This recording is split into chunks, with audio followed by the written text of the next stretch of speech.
નમસ્તે વિદ્યાર્થી મિત્રો, આજે નવું ચેપ્ટર 14 જૈવિક અણુઓ આ ચેપ્ટરનો અભ્યાસ કરવાનો છે. હવે સજીવો એટલે કે જીવંત પ્રણાલી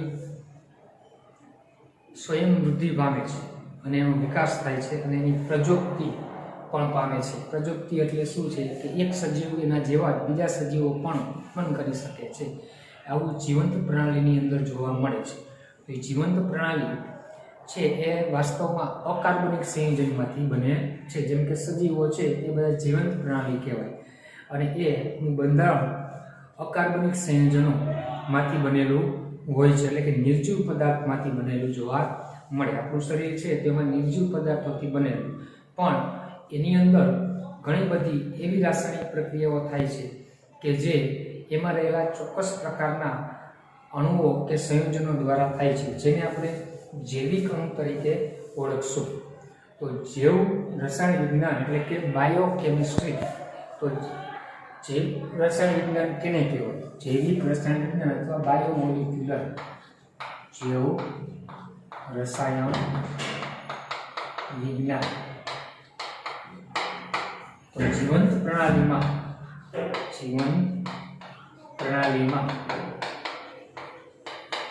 થતી રાસાયણિક પ્રક્રિયાના અભ્યાસને શું કહેવામાં આવે છે? જૈવ રસાયણ વિજ્ઞાન એટલે કે બાયોકેમિસ્ટ્રી તરીકે ઓળખવામાં આવે, જે ચોક્કસ પ્રકારના રાસાયણિક સંયોજનો દ્વારા થાય. તો જીવંત પ્રણાલીમાંથી મળી આવતા રાસાયણિક સંયોજનોને જૈવિક અણુ કહેવાય. શું કહેવાય? જૈવિક અણુ. જૈવિક અણુ કેને કહેશું? તો કે જીવંત પ્રણાલીમાંથી મળતા રાસાયણિક સંયોજનને જૈવિક અણુ તરીકે ઓળખવામાં આવે. અને આ બધા જૈવિક અણુ મોટા ભાગે કાર્બનિક સંયોજન સ્વરૂપે હોય. કે સ્વરૂપે હોય છે? કાર્બનિક સંયોજન સ્વરૂપે. તો આવા જૈવિક અણુના ઉદાહરણમાં શું આવે? તો જૈવિક અણુના ઉદાહરણમાં એક આપણે કાર્બોહાઈડ્રેટ આવશે. કાર્બોહાઈડ્રેટ, પછી વિટામિન આવશે, પ્રોટીન આવશે, એમિનો એસિડ આવશે, ઉત્સેચક,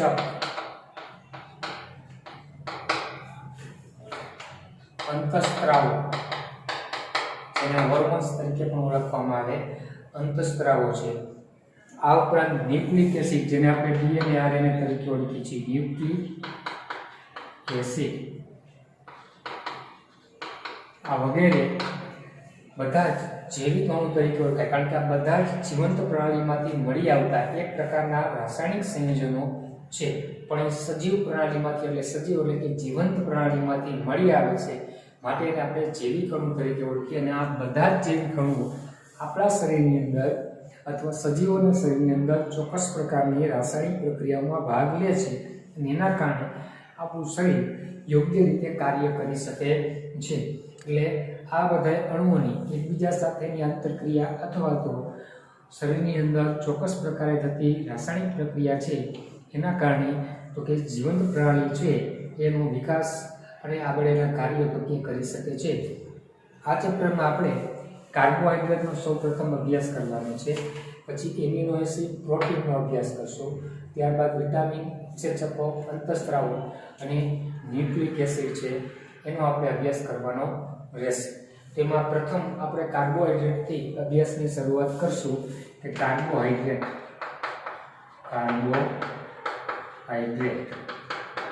તો કાર્બોહાઈડ્રેટ સામાન્ય રીતે આપણે એવું કીધું જીવંત પ્રણાલીમાંથી મળી આવે, એટલે જીવંત પ્રણાલીમાં વનસ્પતિ અને પ્રાણીઓનો સમાવેશ થાય છે. તો આ બધા જ વનસ્પતિ અને પ્રાણીઓમાં હોય, પણ બધા જ વનસ્પતિમાં હોય કે બધા જ પ્રાણીઓમાં હોય એવું જરૂરી નથી. અમુક બંનેમાં હોય અને અમુક માત્ર એકમાં જ હોય. તો એમાં આપણે કીધું કાર્બોહાઈડ્રેટ છે ને એનો સ્ત્રોત એટલે કે પ્રાપ્તિ સ્થાન છે ને એ વનસ્પતિ છે. કે વનસ્પતિમાંથી આપણે કાર્બોહાઈડ્રેટ મળી આવે છે, જેમ કે ગ્લુકોઝ છે, સુક્રોઝ છે, માલ્ટોઝ છે. આ કાર્બોહાઈડ્રેટના ઉદાહરણ છે જે સ્ત્રોત વનસ્પતિમાંથી મળી આવે. પણ એક ખાસ ધ્યાન રાખવાનું છે, આપણે લેક્ટોઝ જે પ્રાણીના દૂધમાં હોય છે. એક જ કાર્બોહાઈડ્રેટ એવું છે લેક્ટોઝ કે જે પ્રાણીના દૂધમાંથી મળી આવે છે. બાકીના બધા જ કાર્બોહાઈડ્રેટ વનસ્પતિમાંથી મોટા ભાગે મળી આવે છે. એ એક ધ્યાનમાં રાખવાનું રહેશે. હવે કાર્બોહાઈડ્રેટ છે શું? તો કે પહેલાના સમયમાં કાર્બોહાઈડ્રેટ છે એને કયા નામે ઓળખવામાં આવતા હતા? તો કે કાર્બનના હાઇડ્રેટ તરીકે ઓળખવામાં આવતા હતા. શા માટે કાર્બનના હાઇડ્રેટ તરીકે? તો કે કાર્બન સાથે પાણીનું અણુ જોડાયેલું હોય એવું માનવામાં આવતું, કારણ કે આમાં હાઇડ્રોજન અને ઓક્સિજનનું પ્રમાણ છે ને એ મોટાભાગના કાર્બોહાઈડ્રેટમાં 2:1 જણાવ્યું હતું. એટલે કે H2O માં જે હોય પાણીમાં એ રીતે હોય. એટલે એનું સૂત્ર આવું આપવામાં આવેલું હતું કે કાર્બનની સંખ્યા x હોય અને H2O ની સંખ્યા તો કે y. આવું સૂત્ર આપવામાં આવેલું હતું, પણ વાસ્તવમાં આ સૂત્ર સાચું નથી. બરાબર. અમુક ઉદાહરણ લઈ, જેમ કે C6H12O6 ગ્લુકોઝ કે ફ્રુક્ટોઝનું સૂત્ર છે. C12H22O11 એનું સૂત્ર છે તો કે સુક્રોઝનું છે. તો આમાં કાર્બનની સંખ્યા x લઈ અને H2O ની સંખ્યા લઈ તો 6 થાય. આમાં કાર્બનની સંખ્યા 6 લઈ 12 લઈ H2O ની સંખ્યા છે એ 11 થાય. બરાબર. તો આમાં હાઇડ્રોજન ઓક્સિજન 2:1 છે. શું છે? 2:1. પણ બીજી એક શર્કરા તમને કાર્બોહાઈડ્રેટ કીધું છે એનું નામ છે રહેનોઝ. તો રહેનોઝનું સૂત્ર છે C6H12O5. તો આમાં તમે જુઓ હાઇડ્રોજન ઓક્સિજન 2:1 નથી, પણ આ કાર્બોહાઈડ્રેટ છે. શું છે? કાર્બોહાઈડ્રેટના ઉદાહરણમાં આવે છે. બીજા એવા કેટલાક ઉદાહરણ બીજા એવા પણ છે, જેમ કે એસિટિક એસિડ જેનું સૂત્ર CH3COOH, એટલે કે કાર્બનની સંખ્યા 2 છે, હાઇડ્રોજનની સંખ્યા 4, ઓક્સિજનની 2, એટલે કે C2H2O2. તો આમાં હાઇડ્રોજન 2:1 છે, પણ આ કાર્બોહાઈડ્રેટ તરીકે ઓળખાતું નથી. તો એના ઉપરથી આગળ એવો અભ્યાસ કરવામાં આવ્યો કે કાર્બોહાઈડ્રેટ એટલે ચોક્કસ પ્રકારના ક્રિયાશીલ સમૂહ ધરાવતા સંયોજન હોવા જોઈએ. કે બધાયમાં હાઇડ્રોજન ઓક્સિજન 2:1 હોય તો એ કાર્બોહાઈડ્રેટ છે એવું કહી શકાય નહીં. તો આગળ જતા અભ્યાસ ઉપરથી કાર્બોહાઈડ્રેટ છે એની વ્યાખ્યા શું આપવામાં આવી? તો કે કાર્બોહાઈડ્રેટની વ્યાખ્યા આવી કઈ છે? એવા જીવિકણો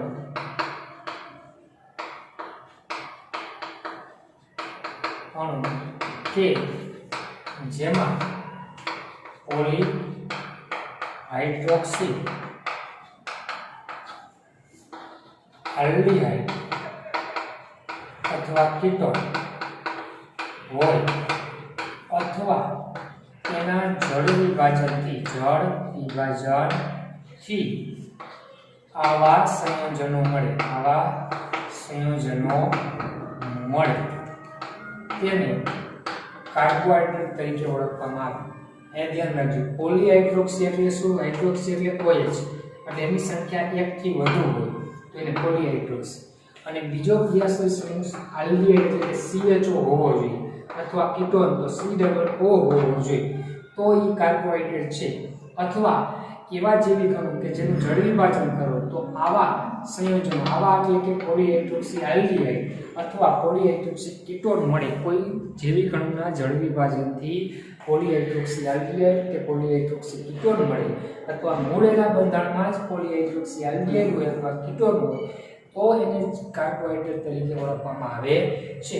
તો તમે એસિટિક એસિડનું બંધારણ જોઈ શકો છો. COOH છે, આલ્ડીહાઇડ નથી, કીટોન નથી, હાઇડ્રોક્સિલ સમૂહ નથી, એટલે એ કાર્બોહાઈડ્રેટમાં આવતું નથી. પણ રહેનોઝમાં હાઇડ્રોજન ઓક્સિજન 2:1 નથી, પણ એના બંધારણમાં આલ્ડીહાઇડ ક્રિયાશીલ સમૂહ હોય છે અને 4 OH સમૂહ પણ આવેલા હોય છે, એટલે એને કાર્બોહાઈડ્રેટમાં લેવામાં આવે છે. આ ધ્યાનમાં રાખવાનું. ત્યારબાદ કાર્બોહાઈડ્રેટનું વર્ગીકરણ 2 રીતે કરવામાં આવેલું છે. કાર્બોહાઈડ્રેટનું એક શર્કરા અને બીજું કીધું છે બિન શર્કરા. આ ખાસ લખી લેજો અલગથી. બરાબર. તફાવત સ્વરૂપે પણ પૂછે. શર્કરા અને બિન શર્કરા એક પ્રકારના કાર્બોહાઈડ્રેટ છે. શું છે? કાર્બોહાઈડ્રેટ. પણ શર્કરા કેને કહેવાય? કે જે કાર્બોહાઈડ્રેટ હાઇડ્રેટ પાણીમાં દ્રાવ્ય હોય, પાણીમાં દ્રાવ્ય હોય તેને શર્કરા તરીકે ઓળખવામાં આવે. અને જે કાર્બોહાઈડ્રેટ પાણીમાં શું હશે? અદ્રાવ્ય હોય તેને બિન શર્કરા અથવા અશર્કરા કહેવાય. કારણ શર્કરા છે એ સ્ફટિકમય ઘન છે, સ્ફટિકમય ઘન છે, જ્યારે આ અસ્ફટિકમય ઘન છે, અસ્ફટિકમય ઘન છે. અને આ સ્વાદે ગળ્યા હોય, સ્વાદે ગળ્યા છે, જ્યારે આ સ્વાદવિહીન. કેવા હોય? સ્વાદવિહીન. તો આના ઉદાહરણમાં શું યાદ રાખશું? તો આના ઉદાહરણમાં આપણે હજી આગળ કાર્બોહાઈડ્રેટનું વર્ગીકરણ કરશું. આના ઉદાહરણની અંદર મોનોસેકેરાઇડ જેટલી છે એ બધી આવે. સેકેરાઇડ, ડાયસેકેરાઇડ, ટ્રાયસેકેરાઇડ, ટેટ્રાસેકેરાઇડ એના ઉદાહરણ આવશે. એમાં ક્યાં ક્યાં આગળ આપણે જોશું. અને આના ઉદાહરણમાં છે ને પોલીસેકેરાઇડ આવશે.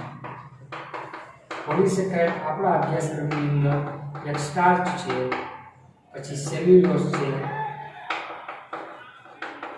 ડેક્સ્ટ્રાન છે, ગ્લાયકોજન છે, આ પોલીસેકેરાઇડ છે.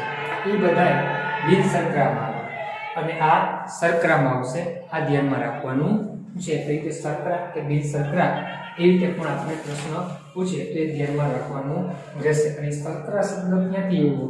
તો ગ્રીક ભાષામાં સેકેરોન, સેકેરોન એટલે તો કે સ્વાદે ગળ્યું એવું થાય, એના ઉપરથી શબ્દ આપ્યો છે કે શર્કરા આવ્યો કે જે સ્વાદે ગળ્યા હોય એ બધી શર્કરા તરીકે ઓળખવામાં આવે છે. અને ઘણી વખત એને સેકેરાઇડ તરીકે પણ ઓળખવામાં આવશે. આ ધ્યાનમાં રાખ.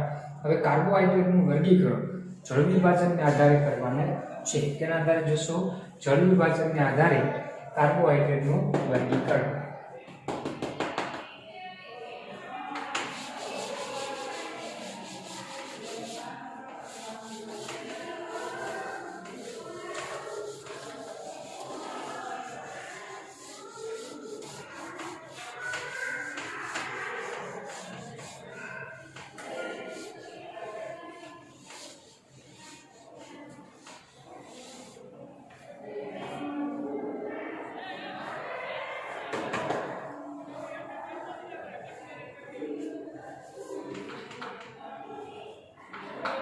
ચૌદ પોઈન્ટ 1.3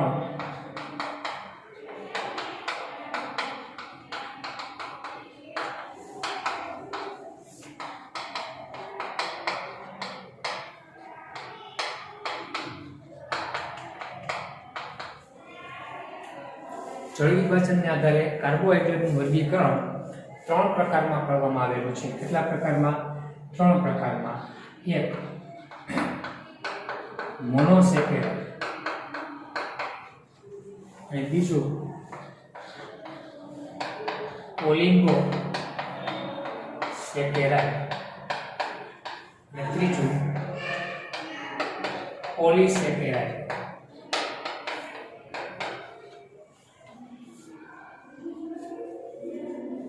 તો મોનોસેકેરાઇડ જે કાર્બોહાઈડ્રેટનું જળ વિભાજન નાના સાદા કાર્બોહાઈડ્રેટમાં શક્ય નથી.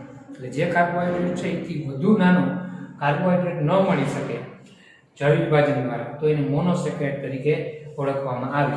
ઉદાહરણ તરીકે આપણે લઈએ તો C6H12O6 આનું ગ્લુકોઝ છે નામ, બરાબર, અને ફ્રુક્ટોઝનું સૂત્ર આ છે.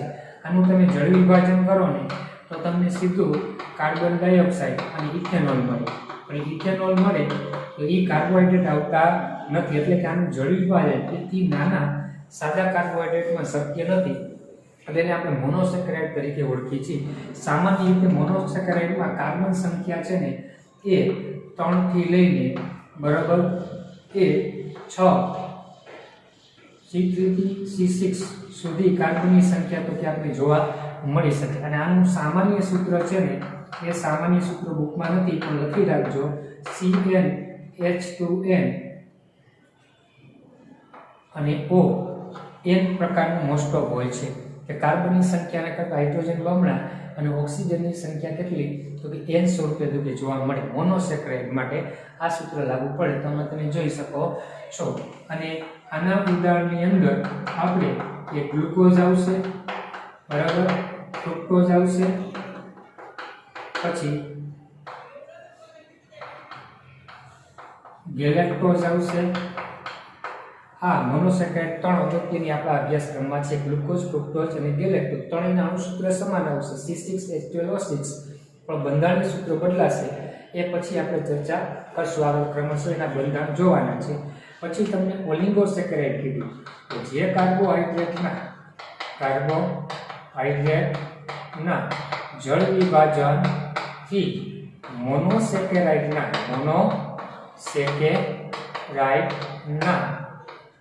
2 થી 10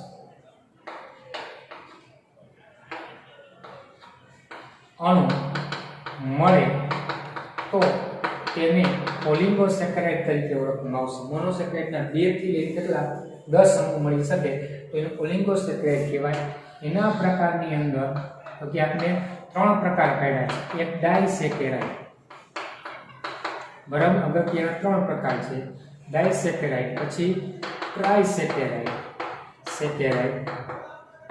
પછી ટેટ્રાસેકેરાઇડ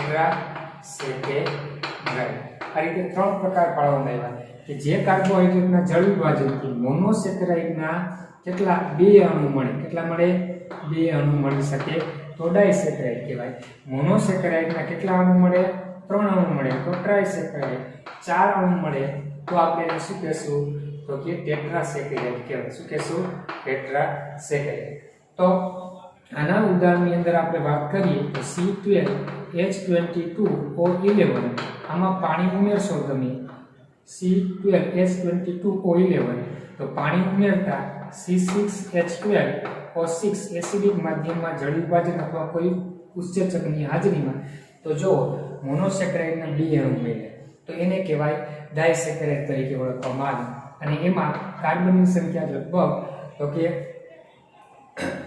10 થી લઈને 14 લગીની જોવા મળી શકે છે એ ધ્યાન રાખવાનું અને આનું સામાન્ય સૂત્ર તમે લખશો તો સામાન્ય સૂત્ર તો કે શું થશે 2 મોનોસેકેરાઇડ જોડાય ત્યારે 1 અણુ મળે છે પણ એક પાણી દૂર થાય છે એટલે હાઇડ્રોજનની સંખ્યા આમાં હોય એના કરતાં 2 ઓછી આવે CnH2n-2 અને ON-1 આવે જો કાર્બનની સંખ્યા 12 તો 12 × 24 - 2 એટલે 22 અને 12 - 1 એટલે 11 તો ડાઇસેકેરાઇડનું સામાન્ય સૂત્ર CnH2n-2 અને ON-1 ટેક્સ્ટબુકમાં નથી એ લખી રાખવું આના ઉદાહરણમાં ઘણી બધી ડાઇસેકેરાઇડ છે પણ આપણા અભ્યાસક્રમમાં એક સુક્રોઝ છે માલ્ટોઝ છે અને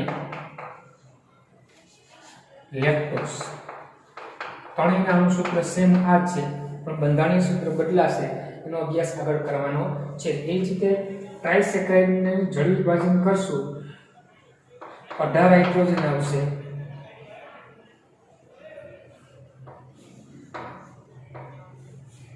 32 હાઇડ્રોજન આવશે અને ઓક્સિજનની સંખ્યા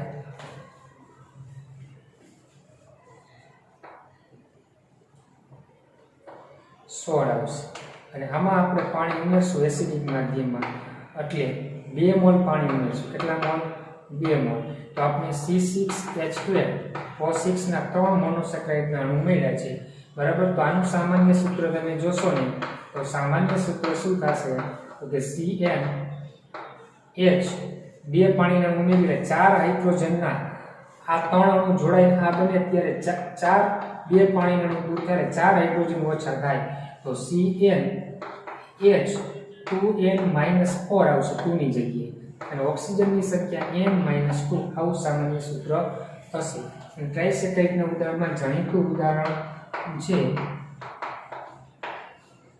રેફિનોસ શું નામ છે ટેક્સ્ટબુકમાં ટ્રાઇસેકેરાઇડનું ઉદાહરણ આપને આપ્યું નથી પણ રેફિનોસ છે એનું બીજું નામ મેલિટ્રાયોસ એવું પણ આનું નામ છે અને એનું અણુસૂત્ર આ આવશે પછી એવી જ રીતે ટેટ્રાસેકેરાઇડ તો એમાં કાર્બનની સંખ્યા 24 આવશે હાઇડ્રોજનની સંખ્યા આપણે 48 માંથી 6 બાદ કરી નાખી એટલે 42 આવશે. ઓક્સિજનની સંખ્યા છે એ 21 આવશે. તો આમાં 3 પાણીના અણુ ઉમેરશો એસિડિક માધ્યમમાં ત્યારે 4 મોલ મોનોસેક્રાઇડના અણુ મળે. તો સામાન્ય સૂત્ર લખશો તો 3 પાણીના અણુ ઓછા થાય એટલે 6 હાઇડ્રોજન ઘટે. તો આ 24 હોય તો 24 અને આમાં 12 ગુણ્યા 4 48 માંથી 6 કાઢી નાખો એટલે 42. એટલે એની મીનિંગ કે CnH2n માઈનસ 4 કેટલા આવશે? 6 આવશે. અને ઓક્સિજનની સંખ્યા તો કે 3 ઘટે એટલે n - 3 આવવાનું સામાન્ય સૂત્ર થાય. અને આના ઉદાહરણમાં જાણીતું ઉદાહરણ છે એ સ્ટ્રેચિયોસ. ટેક્સ્ટબુકમાં આ બેના ઉદાહરણ નથી આપ્યા, લખી નાખવા, સામાન્ય સૂત્ર પણ લખવા. એવી જ રીતે પોલિસેકારાઇડ કે જે કાર્બોહાઈડ્રેટને જળ વિભાજનથી અસંખ્ય એટલે કે વધુ પ્રમાણમાં અસંખ્ય મોનોસેકારાઇડ મળે તો એને પોલિસેકારાઇડ તરીકે ઓળખશું. અને આનું જળ વિભાજન તો કે C6H10O5 n ટાઈમ સૂત્ર હોય અને એમાં n અણુ પાણીના ઉમેરો ત્યારે તમને n અણુ C6H12O6 ના મળશે. એટલે અસંખ્ય અણુ તમને મળી શકે છે. અને આનું સામાન્ય સૂત્ર તમે લખશો તો ઉપર લખ્યું એ રીતે થશે. શું? C6H10O5 n ટાઈમ જ આવશે. અને આના ઉદાહરણની અંદર આગળ કીધું તે પ્રમાણે સ્ટાર્ચ છે, સેલ્યુલોઝ છે, બરાબર, ડેક્સ્ટ્રાન છે અને ગ્લાયકોજન છે, ગુંદર છે. આ બધા એના ઉદાહરણમાં આવશે. એ ધ્યાનમાં રાખવાનું રહેશે. આ ઉપરાંત પોલિસેકારાઇડ સ્વાદ વિહીન હોય છે એટલે આ બિનસરકરા છે. કેવા છે? બિનસરકરા. બરાબર. જ્યારે આ મોનોસેક્રાઇડ, ડાઈ, ટ્રાઈ, ટેટ્રા બધાય સ્વાદે ગળ્યા હોય એટલે સરકરામાં આપણે લઈએ છીએ. એ ધ્યાનમાં રાખવાનું રહેશે. તો હવે કાર્બોહાઈડ્રેટ માં મોનોસેક્રાઇડ સંયોજનનું નામકરણ. તો સામાન્ય રીતે કાર્બનિક સંયોજનના નામકરણમાં આપણે આયુપીએસી નામ કરીએ છીએ. પણ આ કાર્બોહાઈડ્રેટ પણ એક કાર્બનિક સંયોજન છે, પણ એનું આયુપીએસી નામકરણની જગ્યાએ એનું પ્રચલિત નામકરણ આપવામાં આવે છે. જેમાં મોનોસેક્રાઇડની અંદર કાર્બોહાઈડ્રેટ છે તેમાં ક્રિયાશીલ સમૂહ કાં આલ્ડીહાઇડ હોય કાં કીટોન હોય. જો આલ્ડીહાઇડ હોય તો આલ્ડો શબ્દનો ઉપયોગ કરવાનો અને કીટોન હોય તો કીટો શબ્દ. પછી એમાં રહેલા કાર્બનની સંખ્યા 2 છે, 3 છે, 4 છે, 5 છે, 6 એને અનુરૂપ 2 હોય તો ડાઈ, 3 હોય તો ટ્રાઈ, 4 હોય તો ટેટ્રા, 5 હોય તો પેન્ટા, 6 હોય તો હેક્સા. એ પૂર્વક લેવાનું અને પાછળ પ્રતિ ઓજ લગાડવામાં આવે. એ રીતે એનું નામ બનશે. તો જો કાર્બનની સંખ્યા 2 હોય, ક્રિયાશીલ સમૂહ આલ્ડીહાઇડ હોય તો પેલા આલ્ડો, અને 2 છે તો ડાઈ અને પ્લસ ઓજ એટલે આલ્ડો ડાયોઝ. કાર્બનની સંખ્યા 3 છે, ક્રિયાશીલ સમૂહ આલ્ડીહાઇડ છે તો આલ્ડો, 3 છે તો ટ્રાઈ અને પ્લસ ઓજ તો આલ્ડો ટ્રાયોઝ. કાર્બનની સંખ્યા 3, ક્રિયાશીલ સમૂહ કીટોન તો કીટો પ્લસ ટ્રાઈ પ્લસ ઓજ કીટો ટ્રાયોઝ. કાર્બનની સંખ્યા 4, ક્રિયાશીલ સમૂહ CHO તો CHO તો આલ્ડો, બરાબર. અને કાર્બનની સંખ્યા ટેટ્રા અને પ્લસ ઓજ એટલે આલ્ડો ટેટ્રોઝ. કાર્બનની સંખ્યા 4, ક્રિયાશીલ સમૂહ કીટોન તો કીટો, કાર્બનની સંખ્યા 4 તો ટેટ્રા પ્લસ ઓજ કીટો ટેટ્રોઝ. એ રીતે તો એનું નામ લખવામાં આવે છે. તો ગ્લુકોઝ છે એનું અણુસૂત્ર C6H12O6 છે અને એમાં ક્રિયાશીલ સમૂહ આલ્ડીહાઇડ હોય છે તો ગ્લુકોઝનું નામ આલ્ડો, કાર્બનની સંખ્યા 6 એટલે હેક્ઝા પ્લસ ઓજ હેક્ઝોઝ, બરાબર. એ જ રીતે ફ્રુક્ટોઝનું અણુસૂત્ર પણ ગ્લુકોઝ જેવું છે, પણ બંધારણીય સૂત્રમાં આલ્ડીહાઇડની જગ્યાએ કીટોન હોય છે તો કીટો પ્લસ હેક્ઝા પ્લસ ઓજ કીટો હેક્ઝોઝ. આ રીતે નામ થશે. એ રીતે મોનોસેક્રાઇડ સંયોજનના નામકરણ કરવામાં આવે એની વાત આપણે કરવામાં આવેલી છે. એ ધ્યાનમાં રાખવાનું. પછી હવે મોનોસેક્રાઇડ ગ્લુકોઝ અને ફ્રુક્ટોઝ એમાં આપણે ગ્લુકોઝની પ્રથમ બનાવટ જોઈશું, પછી ગ્લુકોઝનું બંધારણ સાબિત કરવાનું છે, બંધારણીય સૂત્ર. તો ગ્લુકોઝ કુદરતી રીતે આપણે મુક્ત સ્વરૂપે અને સંયોજિત સ્વરૂપે પણ મળી આવે. મુક્ત સ્વરૂપે એ ફળોમાં હોય અને મીઠા ફળ હોય એમાં હોય અને મધમાં પણ રહેલું હોય છે. અને પાકી દ્રાક્ષમાં પણ ગ્લુકોઝ ઘણા ખરા એવા વધારે પ્રમાણમાં હોય છે. તો પ્રથમ આપણે સુક્રોઝ જે શેરડીમાં હોય, તો એ સુક્રોઝ એટલે કે શેરડી, એને કેન સુગર પણ કહેવાય. તો એનું જળ વિભાજન કરશું તો સુક્રોઝ છે એ ડાયસેક્રાઇડ છે, એમાં ગ્લુકોઝ અને ફ્રુક્ટોઝ બે જોડાયેલા હોય એકબીજા સાથે, બરાબર, ગ્લાયકોસિડિક બંધથી. તો એનું જળ વિભાજન કરશો એસિડિક માધ્યમમાં અથવા ઇન્વર્ટેડ ઉત્સેચકની હાજરીમાં, તો સુક્રોઝના જળ વિભાજનથી ગ્લુકોઝ અને ફ્રુક્ટોઝ મળશે. આપણે ગ્લુકોઝ જ જોઈએ છે, તો આલ્કોહોલિક દ્રાવણ લેશું, આલ્કોહોલ એમાં વધારે રાખશું તો ફ્રુક્ટોઝ છે એ આલ્કોહોલમાં દ્રાવ્ય થશે, ગ્લુકોઝ અદ્રાવ્ય, એટલે ગ્લુકોઝના સ્ફટિક આપણે મળી જાય છે. એવી જ રીતે સ્ટાર્ચ છે જે પોલિસેકેરાઇડ છે, એમાં અસંખ્ય ગ્લુકોઝના અણુ જોડાયેલા હોય છે. એનું જળ વિભાજન એસિડિક માધ્યમમાં 393 કેલ્વિન તાપમાન અને 2 થી 3 વાતાવરણ દબાણ કરતા એ અણુ ગ્લુકોઝના આપણે નિપજ તરીકે મળે છે. એટલે આ બે ગ્લુકોઝની બનાવટની પ્રક્રિયાઓ છે એ ધ્યાન રાખવાનું. હવે ગ્લુકોઝનું બંધારણીય સૂત્ર સાબિત કરવાનું આપણે છે. અણુસૂત્ર ખબર છે C6H12O6, પણ બંધારણીય સૂત્ર કેવું હોય એની સાબિતી આપણે હવે જોઈએ.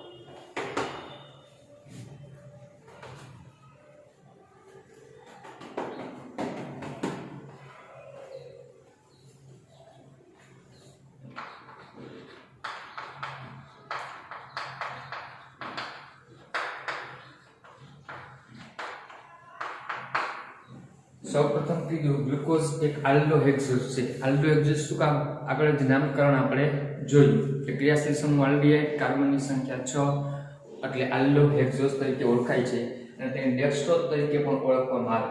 અને અનેક મોટા કાર્બનિક સંયોજનો જેવા કે સ્ટાર્ચ છે, સેલ્યુલોઝ છે, આ બધાનો મોનોમર છે. કારણ કે સ્ટાર્ચ, સેલ્યુલોઝ એક પ્રકારના કુદરતી પોલિમર છે, તો એ પોલિમર જેમાંથી બને એને મોનોમર કહેવાય. તો સ્ટાર્ચ સેલ્યુલોઝનું જળ વિભાજન કરી તો આપણે નાનામાં નાનો અણુ ગ્લુકોઝ મળે છે, એટલે એનો મોનોમર પણ છે. અને પૃથ્વીમાં સૌથી વધારે પ્રમાણમાં મળી આવતા કાર્બનિક સંયોજનોમાંનું આ એક કાર્બનિક સંયોજન છે. તો એનું બંધારણ પુરવાર કરવા માટે પહેલી પ્રક્રિયા છે, પહેલું છે અણુસૂત્ર શું છે, તો કે અણુસૂત્ર ગ્લુકોઝનું આપણે જોયું C6H12O6 કાર્બનની સંખ્યા 6, હાઇડ્રોજન 12, ઓક્સિજન 6. હવે એનું બંધારણ કેવું હોય એની સાબિતી મેળવવાની છે. તો બીજો મુદ્દો છે, આખો પ્રશ્ન પૂછવા કરતા એમ પણ પૂછે કે ગ્લુકોઝમાં 6 કાર્બનની ગોઠવણી કેવી હોય. તો ગ્લુકોઝની અંદર બીજો મુદ્દો છે, ગ્લુકોઝમાં કાર્બનની ગોઠવણી કેવી હોય છે, તો કે રેખીય રીતે ગોઠવાયેલા હોય 6 કાર્બન. એ કઈ રીતે ખ્યાલ આવશે, કે ગ્લુકોઝ છે એનું અણુસૂત્ર છે C6H12O6. આને લાલ ફોસ્ફરસ ની હાજરીમાં સાંદ્ર HI વડે રિડક્શન કરશું ને તો આપને N-હેક્ઝેન મળે. N-હેક્ઝેન, તો N-હેક્ઝેન મળે એટલે 6 કાર્બન નોર્મલ શૃંખલામાં ગોઠવાયેલા છે એવું કહી શકાય. જો એક શાખામાં હોય તો N-હેક્ઝેન ન મળે, આઇસો મળે અથવા નિયોહેક્ઝેન મળે, કેવું થાય પણ તો કે N-હેક્ઝેન નિપજ મળે છે, જે સૂચવે છે ગ્લુકોઝમાં બધા જ કાર્બન એક નોર્મલ શૃંખલામાં હોય. એટલે કે ગ્લુકોઝમાં આ રીતે કાર્બન 6 ગોઠવાયેલા છે નોર્મલ શૃંખલામાં, સીધી રેખામાં, બરાબર. તો એવું પૂછે કે ગ્લુકોઝમાં બધા જ કાર્બન રેખીય રીતે ગોઠવાયેલા કઈ પ્રક્રિયા ઉપરથી માહિતી મળે, તો કે લાલ ફોસ્ફરસની હાજરીમાં સાંદ્ર HI વડે ગ્લુકોઝનું શું કરવામાં આવે, ઓક્સિજન રિડક્શન કરવામાં આવે ત્યારે. તો ત્રીજી પ્રક્રિયાની વાત છે, એમાં એવું કીધું છે ગ્લુકોઝમાં કાર્બોનિલ સમૂહ COO સમૂહ છે, કારણ કે આલ્ડીહાઇડ છે અથવા કીટોન હોય તો બેમાં કોમન સમૂહ કયો કાર્બોનિલ. તો આપણે આગળ ચેપ્ટર નંબર 12માં ચેપ્ટરમાં અભ્યાસ કરી ગયા આલ્ડીહાઇડ કીટોનની પ્રક્રિયા, બરાબર. તો એમાં કાર્બોનિલ સમૂહની હાજરી, ત્રીજો મુદ્દો શું છે COO સમૂહની હાજરી નક્કી કરવાની, સમૂહની હાજરી. તો કઈ રીતે નક્કી કરી શકાય? તો કે ગ્લુકોઝ છે એમાં જો CHO સમૂહ હોય અથવા COO સમૂહ હોય, વચ્ચેના કાર્બન ઉપર 4 OH હોય છે અને એક CH2OH આવશે.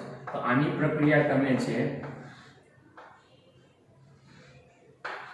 એ હાઇડ્રોક્સિલ એમાઇન, બરાબર, એની સાથે પ્રક્રિયા કરો અથવા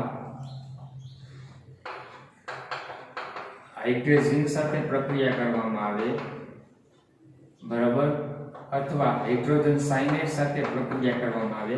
તો આ ત્રણેય પ્રક્રિયાઓ કેની સાથે પ્રક્રિયા આપે? કાર્બોનિલ સમૂહ સાથે. તો ગ્લુકોઝ પણ ત્રણેય પ્રક્રિયા સાથે પ્રક્રિયા કરે છે, એટલે કે CH2OH, CHOH, બરાબર. આ કેટલા ટાઈમ? 4 ટાઈમ. અને CHO છે એમાં NH2OH પ્રક્રિયા કરે તો એક પાણીનો અણુ દૂર થાય અને ડબલ બોન્ડ શું મળશે? તો કે NOH, બરાબર. આનું આપણે શું નામ કહેતા હતા? તો કે ઓક્સાઇડ કહેતા. તો ગ્લુકોઝનો ઓક્સાઇડ મળે છે NH2OH સાથે પ્રક્રિયા કરતા. એ જ રીતે હાઇડ્રોજન સાથે પ્રક્રિયા કરવામાં આવે ત્યારે આપને શું મળશે?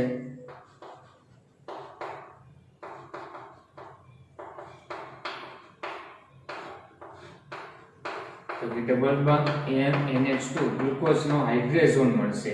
અને HCl સાથે પ્રક્રિયા કરતા ગ્લુકોઝનો સાયનોહાઇડ્રીન નિપજ મળશે. શું મળશે? સાયનોહાઇડ્રીન CH, બરાબર. હાઇડ્રોજન ક્યાં જોડાશે? તો કે આ ઓક્સિજન સાથે, બરાબર. અને CN છે કાર્બોનિલ કાર્બન સાથે, તો આપણે આ CNOH મળે અને સાયનોહાઇડ્રીન કહેવાય. તો આપણે એવું લખવાનું કે ગ્લુકોઝની પ્રક્રિયા NH2OH સાથે કરતા ગ્લુકોઝનો ઓક્સાઇડ મળે છે, હાઇડ્રોજન સાથે પ્રક્રિયા કરતા ગ્લુકોઝનો હાઇડ્રોજન મળે, HCl સાથે પ્રક્રિયા કરતા ગ્લુકોઝનો સાયનોહાઇડ્રીન નિપજ મળે છે. જે સૂચવે છે કે ગ્લુકોઝના બંધારણની અંદર કાર્બોનિલ સમૂહ હાજર રહેલો છે. કયો ક્રિયાશીલ સમૂહ હાજર રહેલો છે? કાર્બોનિલ સમૂહ. તો ત્રીજી પ્રક્રિયા કાર્બોનિલ સમૂહ હાજર છે એની માહિતી આપે છે. ચોથી પ્રક્રિયામાં હવે હાઇડ્રોક્સિલ સમૂહ તો કે કેટલા હોય? તો કે 1 થી વધારે હોય, કારણ કે પોલીહાઇડ્રોક્સિલ એવું આપણે વ્યાખ્યામાં જ કીધેલું હતું.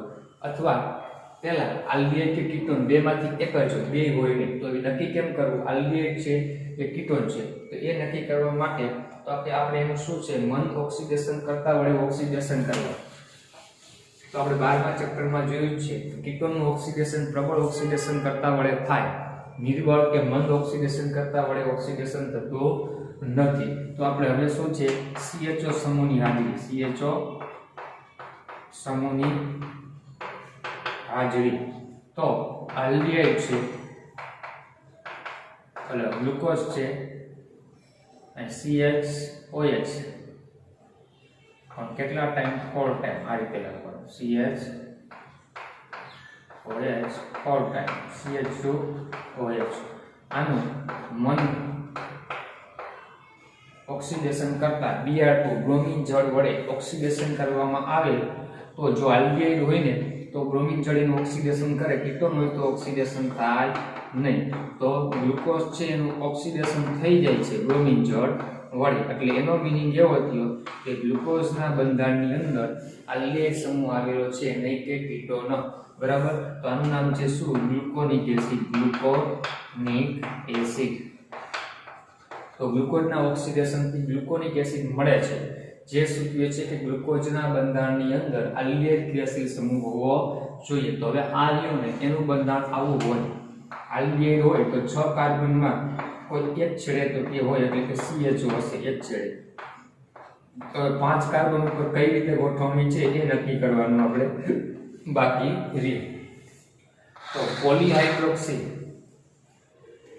આલ્ડીહાઇડ હશે તો પોલી એટલે 1 થી વધુ OH સમૂહ છે. તો કેટલા છે એ કેમ નક્કી કરવું? તો પાંચમી પ્રક્રિયા છે શું છે? OH સમૂહની સંખ્યા. OH સમૂહની સંખ્યા. બુકમાં એ છઠ્ઠો મુદ્દો તમને આપેલો છે. કેટલામો? છઠ્ઠો. તો આની પ્રક્રિયા આપણે કેની સાથે કરશું? તો કે એનું એસિટાઇલેશન કરશું. શું કરશું?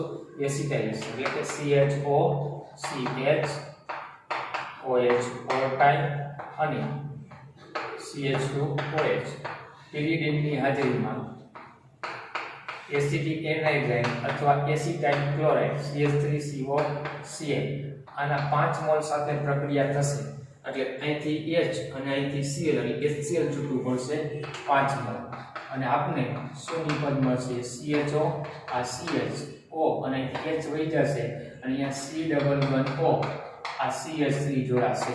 એવા કેટલા સમૂહ મળ્યા? 4 મળ્યા અને અહીંયા કેટલા મળશે? એવા 1. તો પેન્ટા ગ્લુકોઝનો પેન્ટા એસિટેટ મળ્યો. જે સૂચવે છે કે ગ્લુકોઝમાં 5 OH સમૂહ આવેલા છે. કેટલા આવેલા છે? 5. બરાબર. તો 5 OH કઈ રીતે હોય? એક કાર્બન ઉપર 2 હોય. બરાબર છે. અથવા દરેક કાર્બન ઉપર એક હોઈ શકે. તો કઈ રીતે હશે એ નક્કી કરવા માટે છઠ્ઠો મુદ્દો તો કે પ્રાથમિક OH સમૂહની સંખ્યા નક્કી કરી. અહીંયા કુલ OH સમૂહ નક્કી કર્યા પ્રાથમિક. તો આમાં તમે જોશો ને તો આ કાર્બન 2 કાર્બન સાથે દ્વિતીયક છે, આ કાર્બન દ્વિતીયક છે, આ કાર્બન 2 કાર્બન સાથે દ્વિતીયક, આ દ્વિતીયક, પણ આ કાર્બન એક જ કાર્બન સાથે જોડાય. તો આ કાર્બન ઉપર OH છે કે નહીં કેમ નક્કી કરવો? તો કે હવે એમાં એનું ઓક્સિડેશન કરશું પણ કેના વડે? HNO3 વડે. એટલે HNO3 ઓક્સિડેશન કરતા છે એ આલ્ડિહાઇડનું ઓક્સિડેશન કરી શકે અને પ્રાથમિક આલ્કોહોલનું ઓક્સિડેશન કરી શકે, દ્વિતીયકનું કરી શકતા નથી. તો જો આ કાર્બન ઉપર OH હશે એનું ઓક્સિડેશન થશે, નહીં હોય તો નહીં થાય. તો ગ્લુકોઝનું આપણે HNO3 વડે ઓક્સિડેશન કરવામાં આવે છે.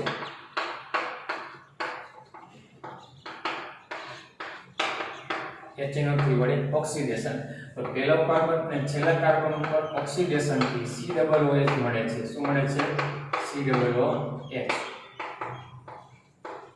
આનું નામ છે સેકેરિક એસિડ. સેકેરિક એસિડ અથવા ગ્લુકોઝનો ડાઇકાર્બોક્સિલિક એસિડ મળ્યો. આ સૂચવે છે કે ગ્લુકોઝમાં એક છેડે તો HO સમૂહ છે એ આપણે આગળ નક્કી કરી નાખ્યું. તો બીજા છેડે COOH મળ્યો ને એ કેનો હશે? તો કે પ્રાથમિક આલ્કોહોલનો હોવો જોઈએ. એટલે કે ગ્લુકોઝના બંધારણમાં એક પ્રાથમિક આલ્કોહોલ આવેલો છે. તો બાકીના 4 OH ક્યાં હોય? તો કે વચ્ચેના કોઈ કાર્બન ઉપર 2 હોય અથવા 1 પણ સામાન્ય રીતે OH સમૂહ દરેક કાર્બન ઉપર 1 જ હોય છે. એક કાર્બન ઉપર 2 OH સમૂહ કદાપી રહી શકતા નથી. તેથી શું થશે? દરેક કાર્બન ઉપર 1 OH આવેલા હશે. એટલે આના ઉપરથી આપણે બંધારણ આવું નક્કી થયું કે છેલ્લા કાર્બન ઉપર OH છે અને આ બાજુના પહેલા ઉપર CH હોય છે. તો હવે અહીંયા બીજો એક OH ન હોય એટલે અહીં H હોય. શું હોય? H. પછી આ કાર્બન ઉપર શું હોય? તો કે દરેક ઉપર 1 OH આવશે. એક ઉપર 2 રહી શકે નહીં. બરાબર. અને બાકી વધ્યું અહીંયા શું હશે? હાઇડ્રોજન હશે. હવે તમે જોશો ને તો આની અવકાશી ગોઠવણી ઘણી બધી થાય કારણ કે કિરાલ કાર્બન આવે છે. એટલે આપણે એનું બંધારણીય સૂત્ર આવું આપશું CHO અને વચ્ચેના દરેક કાર્બન ઉપર એક શું છે? તો કે H જોડાયેલો છે અને એક OH જોડાયેલો છે. પણ એની અવકાશી ગોઠવણી હજી નક્કી થતી નથી. તો અવકાશી ગોઠવણી કેવી હશે એનું માટે આપણે અવકાશી બંધારણનો અભ્યાસ કરવો પડશે. એટલે હવે આપણે એવું કહી શકીએ ગ્લુકોઝના બંધારણમાં એક આલ્ડિહાઇડ સમૂહ હોય, એક પ્રાથમિક આલ્કોહોલ હોય અને 4 દ્વિતીયક આલ્કોહોલ તો તેના બંધારણમાં આવેલા હશે. બરાબર. આ રીતે આપણે આ માહિતી આપી શકીએ. બરાબર. તો તમને 2 વસ્તુ છઠ્ઠો મુદ્દો જોશો ટેક્સ્ટબુકમાં પેજ નંબર 414 ઉપર. તો છઠ્ઠા મુદ્દામાં તમને એવું કીધું છે કે OH સમૂહનું પ્રાથમિક OH સમૂહની હાજરી માટે આનું ઓક્સિડેશન કર્યું તોય સેકેરિક એસિડ મળ્યું અને આપણે આ ગ્લુકોનિક એસિડ વડે એનું ઓક્સિડેશન કરો તોય સેકેરિક એસિડ મળે. એટલે એનો મીનિંગ એવો કે HNO3 દ્વારા કેનું ઓક્સિડેશન થાય છે? કે પ્રાથમિક આલ્કોહોલનું ઓક્સિડેશન થાય છે આનું. બરાબર. અને CHO હોય કે તો એનું તો ઓક્સિડેશન થાય જ અને COOH સમૂહ આનું ઓક્સિડેશન કરીને આ મળે તો ઇનાઇઝની પજ રહેશે. તો આપણે એના ઉપરથી ગ્લુકોઝ છે એમાં અવકાશી ગોઠવણીમાં હવે આગળ જોવાનું થશે કે આ 4 કાર્બન ઉપર H અને OH કઈ દિશામાં હોય? કાર્બનની ડાબી બાજુ કે જમણી દિશા? ખાલી બંધારણીય સૂત્ર નક્કી કર્યું. પહેલા ઉપર CHO, છેલ્લા ઉપર CH2OH અને વચ્ચેના દરેક કાર્બન ઉપર એક H અને એક OH. તો હવે ટેક્સ્ટબુકમાં જો 414 પેજ ઉપર છઠ્ઠો મુદ્દો પૂરો કર્યો. પછી એની નીચે પ્રક્રિયા પૂરી થાય પછી પેરેગ્રાફ છે ઘણા અન્ય ગ્લુકોઝના ગુણધર્મોના અભ્યાસ કરતી ફિશરે જુદા જુદા ઓએચ સમૂહની ચોક્કસ અવકાશી સ્થાનોને દર્શાવ્યા. અહીંયાથી આપણે બાકી છે અહીંયાથી અવકાશીય બંધારણ થાય. બરાબર, તો તમને ગ્લુકોઝ છે એનું બંધારણીય સૂત્ર સાબિત કરવા કહીએ તો અહીંયા લખી રાખવાનું છે. અહીંયા લખી. બરાબર, આગળના જે મુદ્દા આવે છે 1 2 3 બંધારણ નીચે લખ્યા છે એ લખવાનું નથી. અહીંયાથી અવકાશીય બંધારણ ચાલુ થશે, જે આપણે હવે આવતા લેક્ચરમાં જોશું.